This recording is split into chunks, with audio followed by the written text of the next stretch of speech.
Bienvenidos y bienvenidas, queridas criaturas de la noche. Mi nombre es Lucila Castro Díaz. Soy escritora de novela negra, thriller de terror y misterio. Te cuento que en este canal vas a encontrar literatura, cultura, mitos y leyendas. Te cuento que me puedes encontrar fácilmente en las redes sociales, tanto en Instagram como en Facebook. Si querés conocer mi trabajo, en la caja de descripciones siempre te dejo todos los enlaces a mis sitios. Además de ser uno de los escritores más importantes de la literatura policíaca, gracias a su detective más famoso, Sherlock Holmes, Conan Doyle fue un ferviente luchador por los oprimidos. La injusticia llevada a cabo con Oscar Slater es un caso de asesinato que lo llevó a luchar por su libertad durante varios años. Arthur Conan Doyle nació en Edimburgo el 22 de mayo de 1859. Fue un escritor y médico británico, creador del célebre detective de ficción Sherlock Holmes. Fue un autor prolífico, cuya obra incluye relatos de ciencia ficción, novela histórica, teatro y poesía. Pocas frases fueron más célebres que la pronunciada por Sherlock a su ayudante, elemental querido Watson. Si bien esta frase no se dice jamás en ninguna de las páginas que escribiera Conan Doyle, en realidad apareció por primera vez en la película de 1939, 9 años después del fallecimiento del autor, en las aventuras de Sherlock Holmes. La figura de Sherlock es el ícono universal del detective inglés que resuelve misterios gracias a la más poderosa de las armas, la observación minuciosa y la capacidad de deducción, una atracción que parece no tener fin y que el mundo del cine usó con múltiples adaptaciones, inclusive adaptaciones del cine mudo, las cuales hicieron popular al personaje concebido por Arthur Conan Doyle. Doyle se formó en la Facultad de Medicina y se mudó a Londres en el 1891, a los 32 años, para dedicarse sin éxito a la oftalmología. Se acabaría consagrando a la literatura con un éxito impresionante. El autor, como su personaje, debió enfrentarse a un caso real, un caso de asesinato. Es una novedad que nos ofrece Arthur Conan Doyle, investigador privado.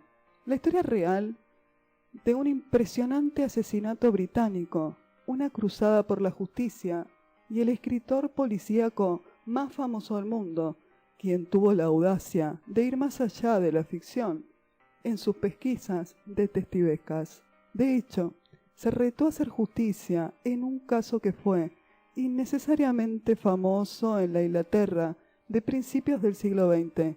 El caso es que Conan Doyle usó lo que aprendió de Sherlock Holmes para liberar a un condenado por homicidio. Vamos a conocer el brutal asesinato de esta mujer. Una noche de 1908, una anciana fue brutalmente asesinada a golpes. Lo que ocurrió después mostró lo mejor y lo peor de una sociedad e introdujo una nueva visión de la criminología, tipificada nada más y nada menos por Sherlock Holmes, un personaje de ficción.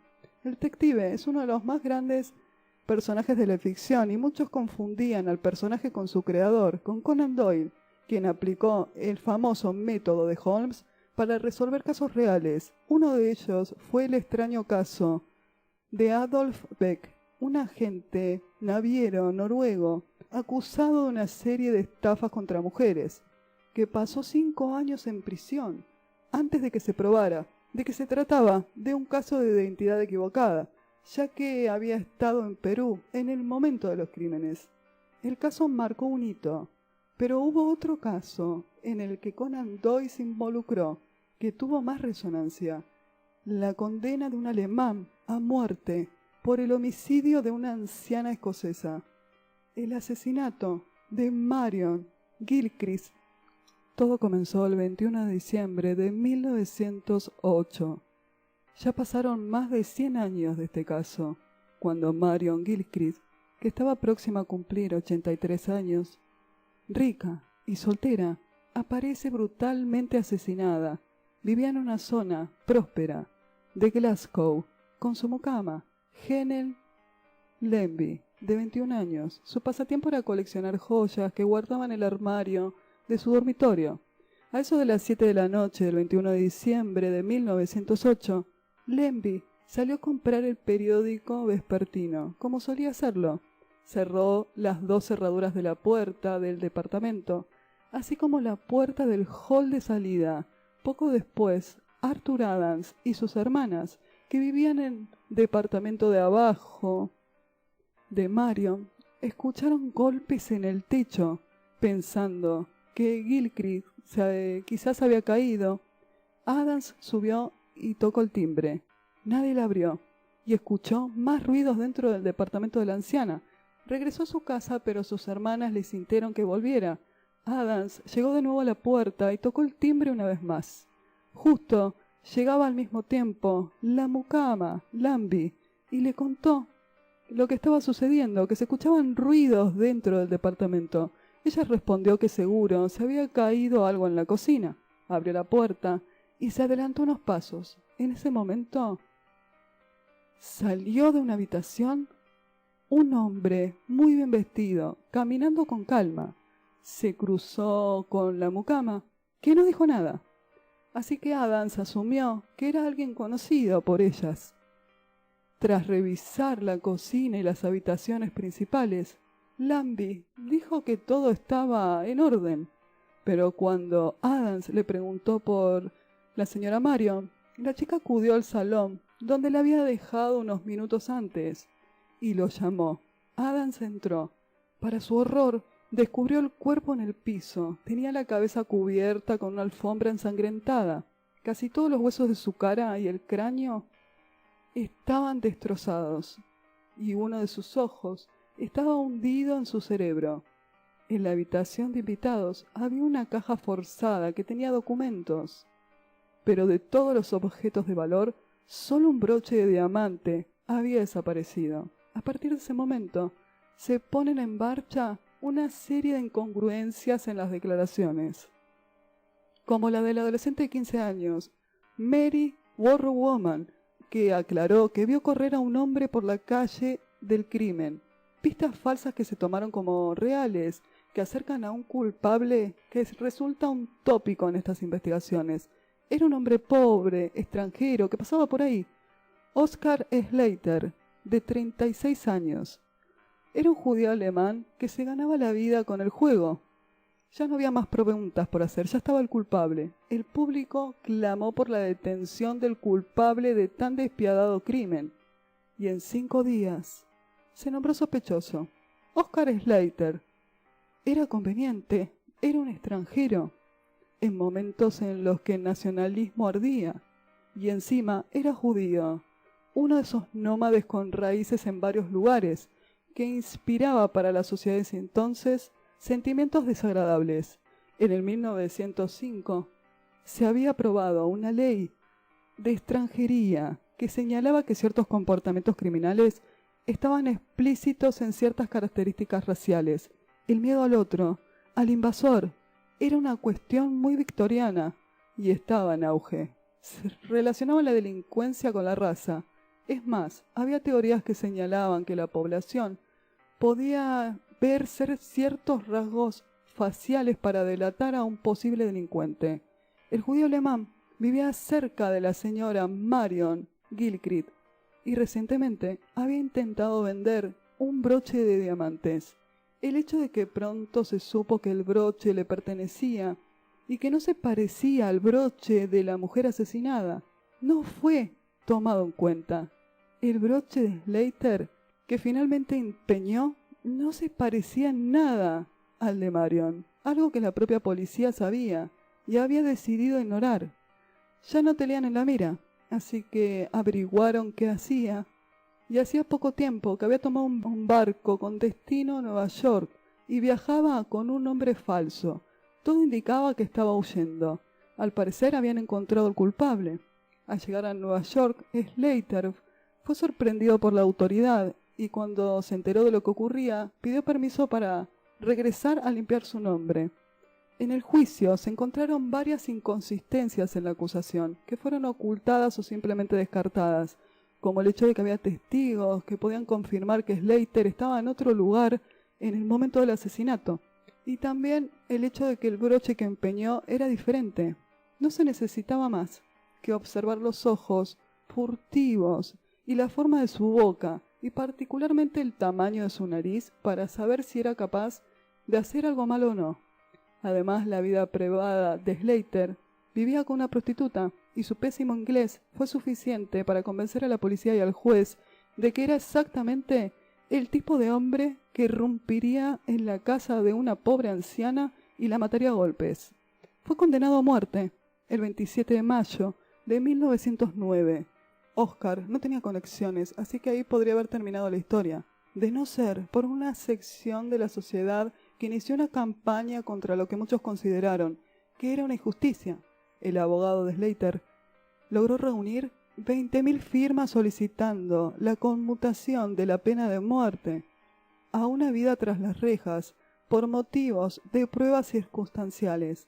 48 horas antes de que se cumpliera su destino, su sentencia se redujo a cadena perpetua con trabajos forzados. El caso llamó la atención de muchas figuras importantes. En realidad, hubo que esperar hasta 1925 para que la luz entrara en la vida de aquel hombre, con una guerra mundial de por medio.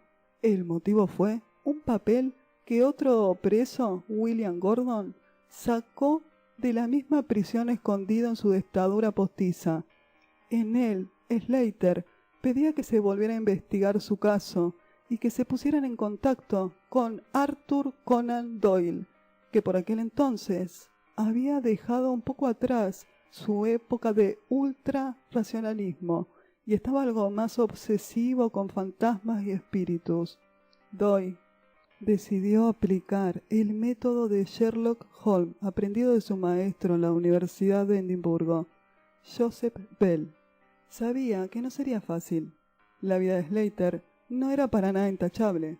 Había sido condenado anteriormente por agresión, trabajaba como corredor de apuestas ilegales y frecuentaba prostitutas, así que el propio Doyle dijo que era un hombre de mala reputación, lo que, sumado al estudio de sus rasgos físicos, una pseudociencia que en la época todavía tenía aceptación en el ambiente judicial, y dos hechos circunstanciales: que Slater había empeñado un broche, lo único que había sido robado de la casa de Marion, y que había viajado con un nombre falso a Nueva York, fue suficiente para meterlo en las rejas. Sin saber, Oscar Slater se había convertido en un chivo expiatorio atrapado en una trama que involucraba al juez y al fiscal, pero pocos se atrevieron a alzar la voz, y los pocos que lo hicieron fueron silenciados y se vieron perjudicados. El método Sherlock Holmes, el método de Sherlock, es una ofensa capital. Teorizar antes de tener los datos. Sin darse cuenta, uno empieza a deformar los hechos para que se ajusten a las teorías en lugar de ajustar las teorías a los hechos, le dice Sherlock Holmes a Watson en Escándalo en Bohemia. Siguiendo el ejemplo del personaje que creó, Conan Doyle halló nuevas pruebas, testigos no llamados, y cuestionó las pruebas de la acusación. Descubrió, por ejemplo, que Oscar Slater viajó con un nombre falso porque iba con un amante. Estaba tratando de evitar ser detectado por su esposa, no por la policía. Y si bien era cierto que Slater poseía un martillo que se había presentado como arma que usó para cometer el crimen, no era suficientemente grande y firme como para infringir el tipo de heridas que sufrió la víctima. Conan Doyle remarcó que un médico forense en la escena del crimen declaró que una silla grande chorreaba sangre. Parecía ser la verdadera arma homicida. El escritor concluyó además que Gilchrist conocía y había abierto la puerta a su asesino. De hecho, no había señales de que la entrada hubiera sido forzada. Sus hallazgos se publicaron con una súplica para el perdón de Oscar Slater en un panfleto titulado El caso de Oscar Slater. Causó sensación y hubo llamados para que se hiciera un nuevo juicio. Rápidamente lo descartó la autoridad. En el 1914 surgió nueva evidencia. Se había encontrado otro testigo que había testificado que Slater no había estado en ese departamento cuando tuvo lugar el asesinato. Además, salió a la luz que antes de que la mucama Helen Levy nombrara a Slater como el hombre que había visto el día del asesinato, le había dado a la policía otro nombre, que las autoridades habían decidido ignorar. En ese año las autoridades ordenaron que se hiciera una investigación secreta. Un oficial de policía respetado, el teniente John Thompson, reveló información oculta en el caso policial original que implicaba a uno de los familiares de la anciana Marion. Thompson fue despedido, desacreditado y finalmente incriminado por su parte en esta investigación. Él guardó el documento del caso original que demostraba su integridad. Cuando murió en 1919, su viuda se lo envió a Conan Doyle. Este documento, junto con un mensaje secreto del desesperado Slater, sacado clandestinamente de la prisión, revivó el interés de Conan Doyle. Una vez más el autor tomó el caso y ejerció su influencia, escribiéndole a políticos, incluso utilizando su propio dinero para financiar los honorarios legales. El punto de inflexión llegó en 1927, cuando se publicó un libro del periodista William Park, La verdad sobre Oscar Slater. Park reexaminó toda la evidencia, y su conclusión fue similar a la de Arthur Conan Doyle. Fue más allá. A quien consideraba como el asesino era el sobrino de la víctima. Arthur Conan Doyle siguió insistiendo y presionando a sus amigos políticos. Aprovechó este nuevo libro para volver a presionar. Fue entonces que los principales testigos de la fiscalía confirmaron lo que se había sospechado durante el juicio. La policía los había instruido para que nombraran a Slater como el hombre que habían visto ese fatídico día. Por supuesto, fue una bomba para la prensa, que enseguida volvió a buscar a los protagonistas del caso, como las dos mujeres, Helen Levy y Barrow Woman, que habían declarado que Oscar Slater tenía todo para ser culpable. Ambas se retractaron en los periódicos, pero acusaron a la policía y a los fiscales de haber sido manipuladas para que señalaran a Slater y así evitar que saliera a la luz el nombre de un sobrino de la fallecida, miembro de la alta sociedad. Aquello puso en marcha de nuevo el tribunal de apelación, que determinó finalmente que Oscar Slater no había matado a Marion y que era un hombre libre. Era noviembre de 1927 y había pasado 18 años en la cárcel. El secretario del Estado de Escocia emitió una declaración. Oscar Slater ha completado más de 18 años y medio de su condena perpetua, y me siento justificado al decir y al autorizar su liberación, tan pronto como sea posible hacerlo.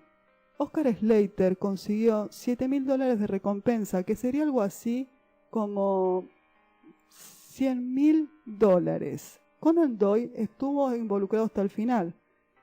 Cuando Slater salió de la cárcel, le quiso cobrar su defensa, pero Slater dijo que él no cometió el crimen, por lo tanto no le debía dinero a Conan Doyle.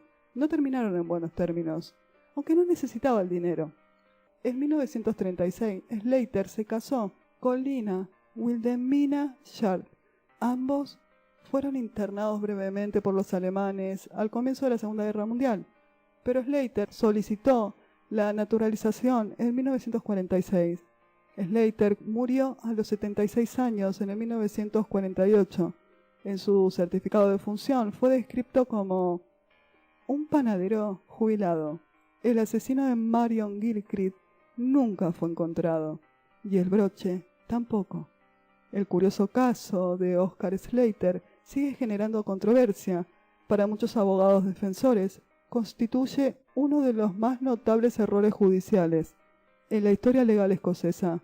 Varios nombres fueron sugeridos como el verdadero asesino de Marion, y se siguen publicando nuevas teorías sobre el misterio de la señora en cuestión. Ella no tenía relación con su familia, e incluso su persona más cercana y sus afectos eran una antigua doncella y su hija. Lo curioso es que un mes antes de morir, Gilchrist cambió su testamento. La versión anterior que se había redactado 6 meses antes, dividía su patrimonio, valorado en más de 15.000 libras esterlinas y que incluían joyas, pinturas, muebles, objetos de plata y considerables reservas de dinero, lo dividía entre varias sobrinas y sobrinos, pero el Nuevo Testamento dejaba la totalidad de su patrimonio a la doncella y a su hija. Por otra parte, Gilchrist vivía sola, a excepción de su doncella, una joven escocesa de 21 años, Helen Lambie, que llevaba 3 años trabajando para ella. Durante las 2 décadas que siguieron al asesinato, el comportamiento de Lambie sugirió que sabía más del crimen, mucho más de lo que había confesado, incluyendo que probablemente conocía la identidad del asesino. Sin dudas que Marion y su doncella conocían al asesino, que seguramente se sintió atraído por la gran colección de joyas guardadas en la casa, que incluían anillos con diamantes, esmeraldas, rubíes, brazaletes de oro, collares de perlas y diamantes. Muchas piezas. Es raro que luciese más de una joya de su colección, escribiría Arthur Conan Doyle. De sus posesiones obtenía una gran alegría temerosa, porque expresó más de una vez su apresión a que la atacasen y robasen. Es más, para evitar los robos, Gilchrist escondía sus joyas en lugares insospechados, en lugar de utilizar la caja fuerte de la sala de estar. Las escondía como, por ejemplo, en el guardarropa de su habitación, donde la metía entre la ropa. En las últimas semanas, a Marion le sucedían cosas extrañas, como la muerte de su perro, tal vez por envenenamiento, o el hecho de que más de una docena de residentes habían visto a un hombre extraño merodeando por la casa de la mujer adinerada. En definitiva, la policía encontraría el cadáver cubierto de sangre junto a una silla del comedor, cuya pata trasera izquierda estaba bañada en sangre, lo cual había causado una serie de extrañas heridas en su cuerpo. Todo un desafío para el Sherlock Holmes que llevaba dentro Arthur Conan Doyle. Pero es un dato muy curioso que solamente un mes antes de ser asesinada Marion, había cambiado el testamento para dejarle todo a su doncella, y un mes después es asesinada. En mi opinión personal, la doncella seguramente contrató a alguien o conocía a algún hombre que mató a Marion. Cuando ella sale, entra el asesino seguramente, porque la puerta no estaba forzada. Y Marion no gritó, como si lo conociera. No olvidemos que la doncella era la única heredera de la anciana. También puede haber sido el sobrino. Yo me inclino entre que fue la doncella y el sobrino. Un robo al azar hay que descartarlo absolutamente porque la puerta no estaba forzada, la anciana no gritó, los vecinos de abajo escucharon los golpes nada más. Cuando entró el vecino salía un hombre, el cual la doncella no dijo nada y el hombre se fue. Hay muchos casos similares en los que matan a la víctima los mismos familiares, con una especie de bronca por haber sacado a todos los sobrinos de herederos, porque 6 meses antes eran herederos los sobrinos, y un mes antes de que la asesinaran, puso de heredera a la doncella y a su madre. Quizás esto generó una especie de bronca, de odio en el sobrino de Marion, un hombre adinerado, un hombre de la alta posición, y la asesinaron. Sea como sea, es todo un misterio qué fue lo que ocurrió con Marion Gilchrist.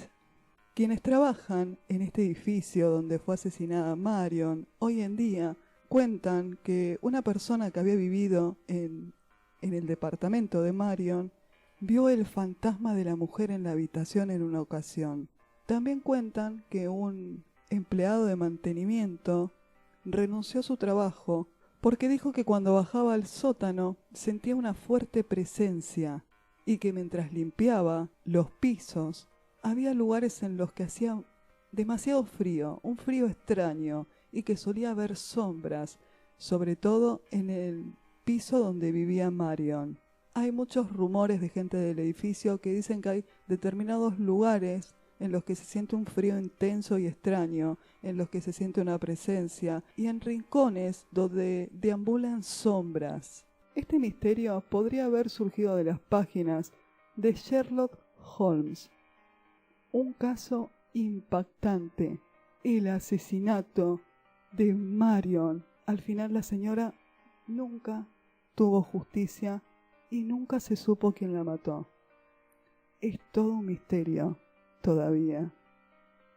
Para vos, ¿quién mató a Marion Hillgrave? ¿Su doncella o su sobrino? Como siempre te digo, si te gustó este video, te invito a que te suscribas a mi canal, actives la campana de notificaciones para que te avise cada vez que subo un video similar a este. No te olvides de dejar tu comentario, porque con tu comentario me ayudas a crecer para que pueda seguir subiendo contenido. Nos vemos en el próximo video.